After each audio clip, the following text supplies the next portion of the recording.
A couple of days ago on Facebook, I asked you, as the listeners of this podcast, what questions you have or what topics you would like me to chat about so that you can continue learning. So that's what I'm going to do in today's episode of this podcast. I'm going to go through a number of the questions, well, as many as I can, and answer them. And those that I don't get answered will just carry over to next week's episode or the episode thereafter. On that note, welcome to this episode of the Mandy Meyer podcast. As per usual, this is the podcast where we chat all about health and fat loss and all about how you can achieve your health and fat loss goals. Before we get into it, there have been a number of you who messaged me to say that you missed the challenge sign-up date for my last challenge, the one that we are currently busy with. The one where everyone is learning a lot and making amazing progress. I love going through the community that we have created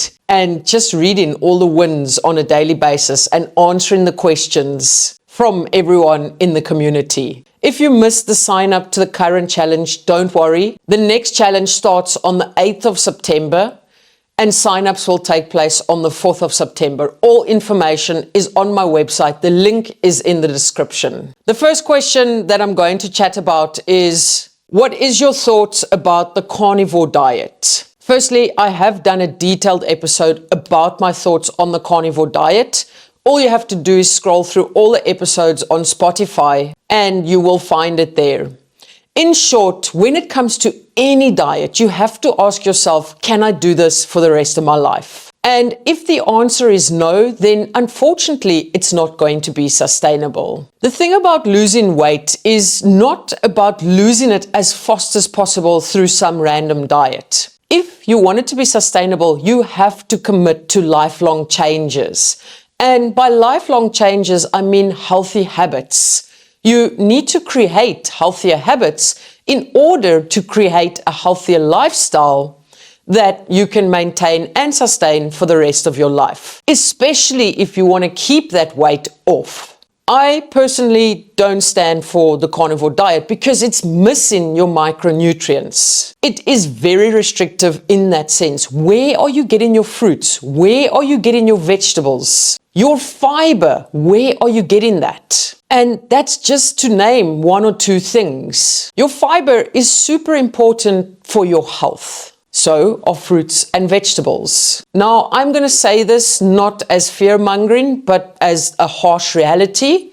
With the rise in colon cancer, especially amongst younger people, I would strongly suggest that you look at incorporating more fiber into your nutritional plan on a daily basis. And not only that, but also to create balance around the food choices and to create balance within food groups that you are consuming. If someone sits there and tells me that they can eat meat products for the rest of their lives and be exceptionally healthy, then I don't know. Cholesterol levels. Just on a side topic, your cholesterol levels and cholesterol levels that are higher are generally not the healthiest thing either. And that's something to take into consideration if you are thinking about doing the carnivore diet. At the end of the day, for me personally, for my health, it's a no. And again, I will reiterate this. When it comes to your health and fat loss, it's not only about fat loss. That's why I always speak of health and fat loss. Because your health markers, your health in general, that really needs to be priority. And by making that priority, you will be creating a healthier lifestyle, and a byproduct of that will be fat loss. The next question we have, 3 meals a day with a healthy morning and afternoon snack or no snack? But before I answer that question, there's another question that I sort of want to tie together with the previous one. Quick lunch snacks, not a meal for lunch. What can you snack on for the day? I'm going to start off by saying this. Please, you really need to learn to eat more throughout the day and not just snack on little bits of food here and there. The reason why a lot of people overindulge at night or overindulge in food in general is because you are not eating enough throughout the day. Either you're skipping breakfast or you're snacking on a rice cake or cucumber for lunch. And by the time dinner time comes, you think you have it under control, and all of a sudden that hunger bites you in the bum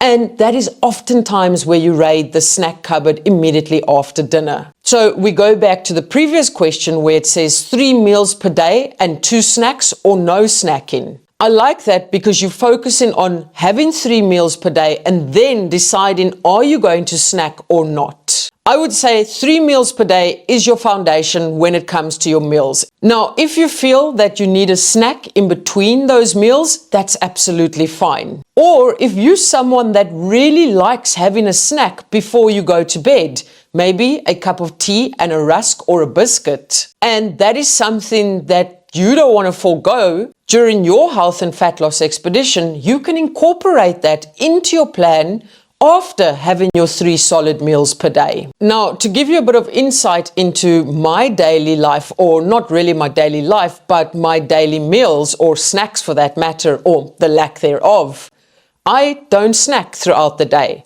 I used to when I first started my health and fat loss expedition because I thought it was a prerequisite. But over the years, I've learned to volume up all 3 of my meals so that I don't go hungry between meals. And because I'm not hungry in between meals, I don't need to snack between those meals. But again, like I said, it is personal preference as to whether you want to add the snacks to your plan or not.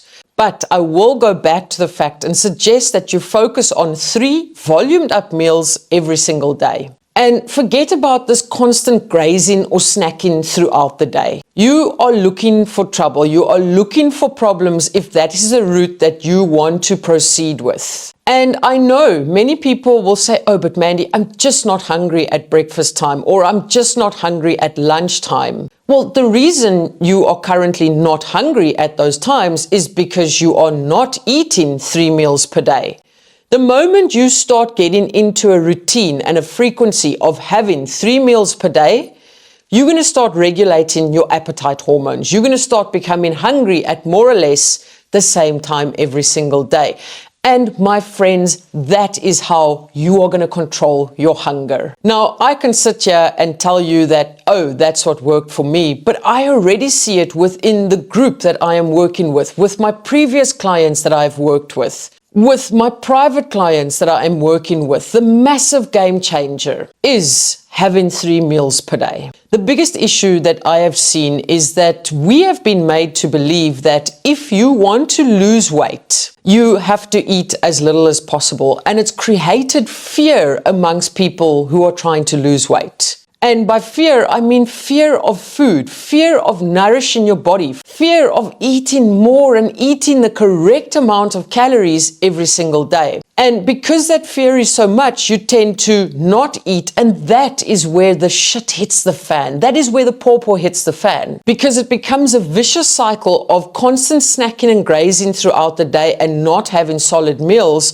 to then over-consuming calories at night through fun foods. My biggest tip, my biggest piece of advice is start eating 3 meals per day, volume up those meals, focus on your protein, your fiber, add a lot of veggies to your plate, and I can tell you now, it is going to be a massive, massive game changer. The next question we have is how to reduce cortisol. Now, somewhere along the line on the internet, we've been made to believe that we are overweight because of high levels of cortisol, or you've been made to believe that you can't lose weight because your cortisol levels are high. Now, to anyone that suspects that you have high cortisol levels, please go to your doctor and get blood work done. This is the only way that you're going to know what is going on within your body. You cannot just sit there and assume that you have high levels of cortisol and this is the reason why you can't lose weight. Now, I'm actually quite serious about this because I've seen so many people just assume things are wrong with them without actually knowing if that is the case or not. Go get blood work done to see if you have high levels of cortisol. Once you know if you really have high levels of cortisol,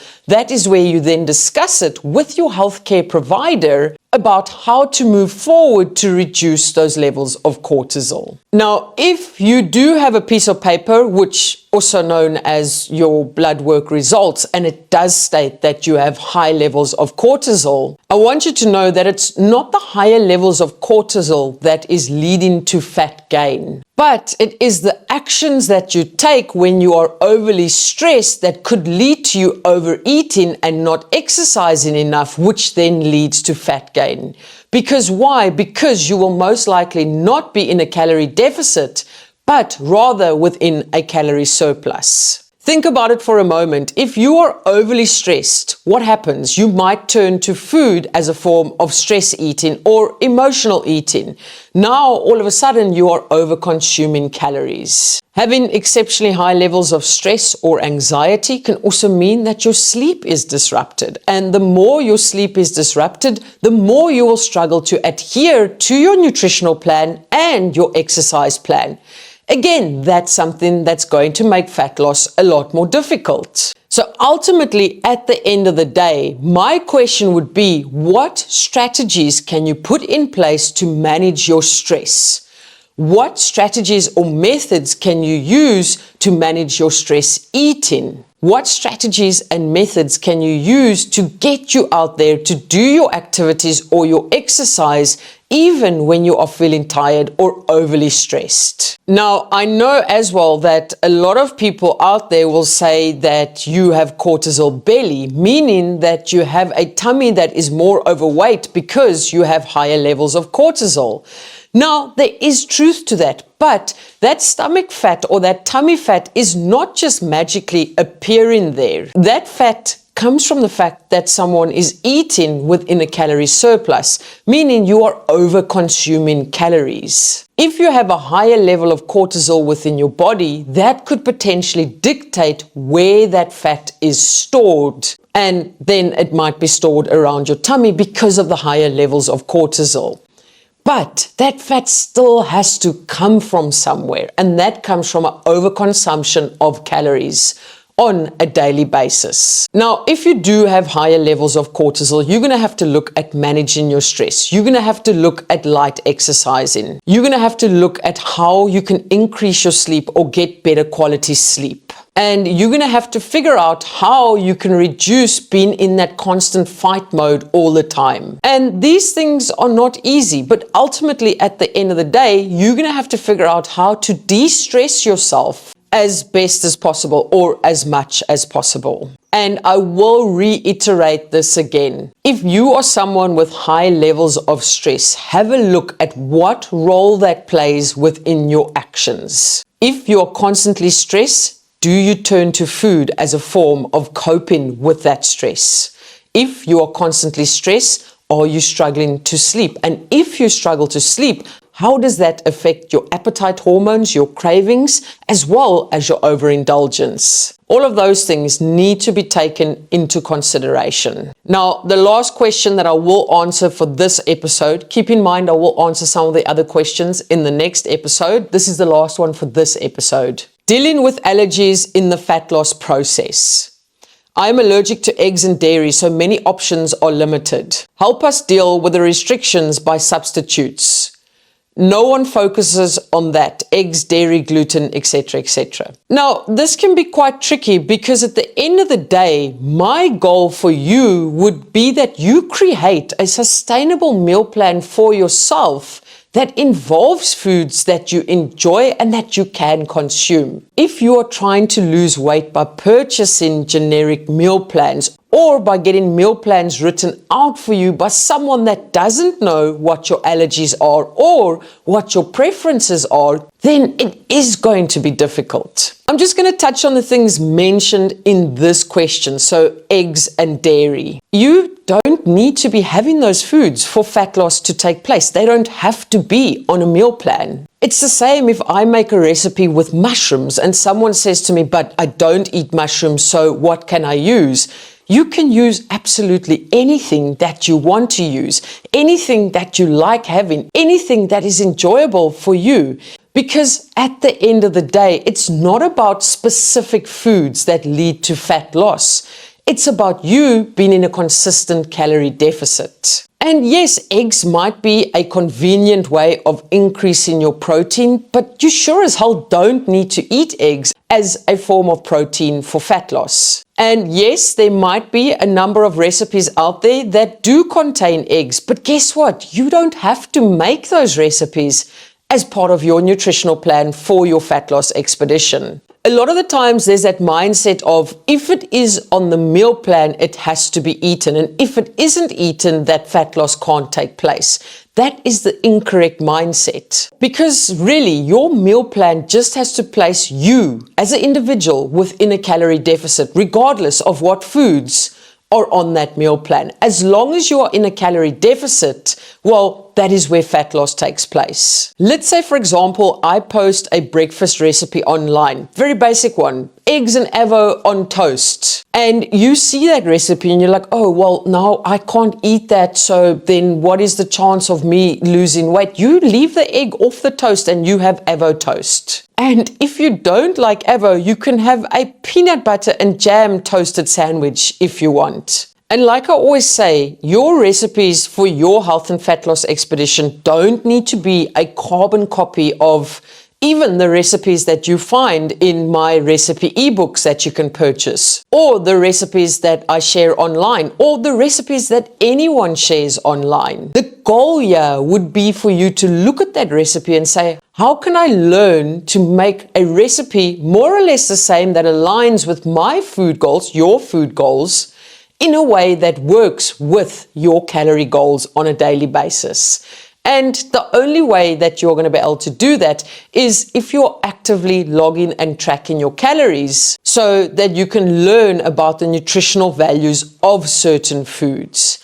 And again, the moment you start logging and tracking your calories, that's where you realize that the world is your oyster when it comes to food choices and incorporating foods that you like and foods that you can eat and how to make that actually work for yourself on your health and fat loss expedition. And that's the reason why I don't list substitutes, is because you will need to figure that out on your own, based on your own personal preferences. Everyone online will label their recipes as the best recipe for weight loss, or try this recipe if you want to lose fat. I'm going to be very honest with you. I'm going to be very transparent with you. That's purely for engagement purposes on social media. Any recipe that focuses on having a little bit of extra protein through a protein source of your choice and some freshness such as veggies and a little bit of complex carbohydrates, boom, Bob's your uncle. That you've just created your own weight loss recipe too. Like I said, I'll get to the rest of the questions in a later episode, most likely next week's episode. And just before I end this episode off, I do want to reiterate, when it comes to creating a healthier lifestyle and creating fat loss in the process, it is all about creating sustainability, and sustainability within your nutrition plan, sustainability within your exercise plan. Whatever plan you are creating is going to look very different from person A to person B.